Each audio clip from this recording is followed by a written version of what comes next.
from Pennsylvania is recognized. Madam Speaker, I yield 4 minutes to the gentleman from Massachusetts, the distinguished chairman of the Rules Committee, Mr. McGovern. The gentleman from Massachusetts is recognized for 4 minutes. Madam Speaker, I want to thank the gentlewoman from Pennsylvania for yielding me the time and for her distinguished service on the Rules Committee. Madam Speaker, the standard we have set is simple. When a member uses taxpayer money to produce a video encouraging violence against another member, they should lose the privilege of serving on a committee. That's what serving on a congressional committee is. It is a privilege. It is not a right. And I don't know what Congressman Gosar has said in the privacy of Republican conference meetings. I'm not getting any invitations to those. And frankly, Madam Speaker, I don't really care, because it's what he said publicly that counts. And publicly, he has defended his actions. Can we just be honest here, Madam Speaker? For once, can my colleagues on the other side stand up to your leadership and say in public what you know to be true?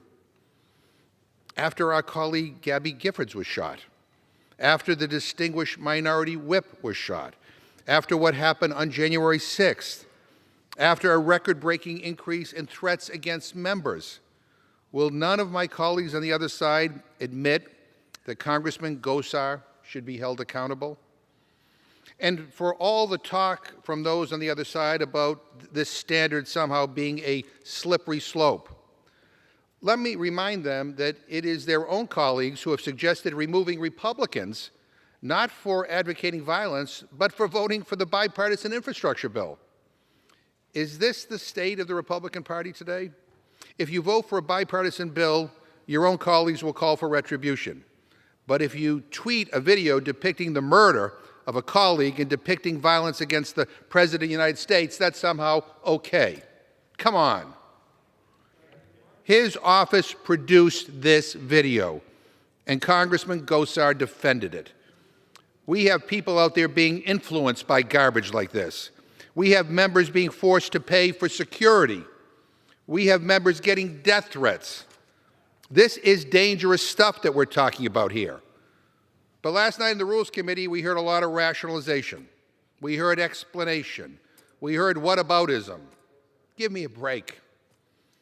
Madam Speaker, the dangerous standard, the real slippery slope would be for this Congress to do nothing here, to be satisfied with a stern private phone call from the Republican leadership and no accountability.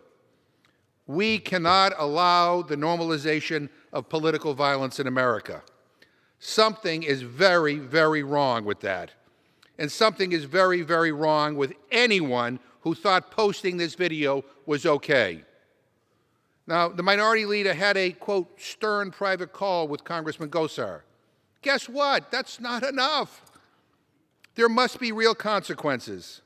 Censure and removing Congressman Gosar from his committee assignments is appropriate here. This isn't about partisanship or anyone's voting record. This is about accountability.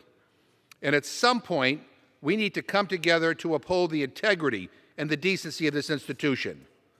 But to be honest, Madam Speaker, unfortunately, I'm not hearing a hell of a lot of willingness from many on the other side to do that. And with that, I yield back the balance of my time. Gentleman yields back the balance of his time.